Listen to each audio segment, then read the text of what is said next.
Hi everybody, this is ODT Gaming again with a quick terrain video regarding some of the terrain I've done for Flatcon. This year it's October 11th, 12th, and 13th at the Interstate Center in Bloomington, Illinois. We'll have 3 days of gaming. All proceeds go to Relay for Life. We're doing Age of Sigmar, Warhammer 40k, Guild Ball, over a 3-day event. So go to tabletop.events, search Flatcon, and see what we have for our events. What we're going to be learning though today is how to make cheap and inexpensive volcanoes. So what we do is we go to our local dollar store or Hobby Lobby and pick up these 7-inch circle plaques. These run about $2 for $1 at the Dollar Tree or $1 a piece at Walmart. Second, we're going to move down and we're going to be using what's called gap and crack filler. This can be purchased at your local Walmart for about $2 to $3 per can.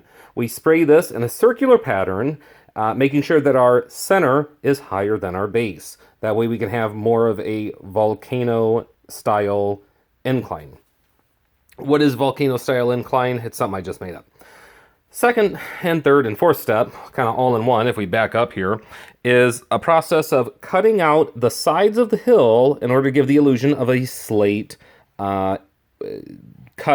We're going to use any type of traditional knife that you have. You're going to do 2 cuts, one at a horizontal angle, one from coming from above, or sort of an angle, maybe 45 degrees. Pull that out. What you're going to do with your joint compound is you're going to fill the cracks. You're going to take a big scoop in your hand like this. You're going to wipe it on. Make sure it's smooth. You're going to have all these little ridges pop up. What do we do with that after it dries? Boom. Sandpaper. You're going to take your sandpaper, kind of go over the edges like this. You're going to get dust everywhere. That's what joint compound does. It's kind of a powdery or a liquid substance that dries into a hard powder, and then it's got these ridges that you got to sand down. Here at the top, all I did is I cut like a 30-degree angle in a circular pattern. You can see I'm doing a little circle here in order to give the illusion that there is a indentation in the top. With that, I use my traditional water-based glue, Elmer's or Titebond wood glue, to fill in and give a smooth appearance at the top. That way, I can go in later with red paint and make it look like lava. Step 3, 4, 5, 6, 7, whatever we're on, we're going to use some primer. I've used Army Painter primer. You could use Games Workshop, any type of traditional primer.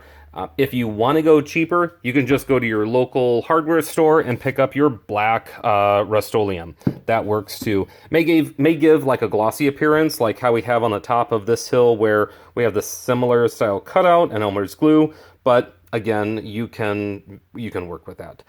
What I've done here in my next step is I have base coated the outside of my volcano with a gray spray paint. I then, with a white spray paint, you can see the white right there, kind of shade it from above. I spray it from about 12 inches above to give the illusion that there is light coming from above onto my hill. So that'll later help me with my directional lighting, and we can then have better color on our base, because this is going to absorb paint with whatever we dry brush on it, whether it's going to be like another light gray or maybe a brown. It just kind of helps you give some color depth. So what does this look like when we're all done? Well, over here from 2018, and there's some cracks in it. I do need to go back and, fix that, maybe repaint it again. But we've got a large, tall hill that can be a line-of-sight blocker. Behind that, I've got 9 other skull pieces that I have already use my joint compound on and need to prime. Really, I need to sand those two and do another layer of the glue. Don't be surprised if you have to go back and do multiple layers of glue, multiple layers of paint just to get your color out there.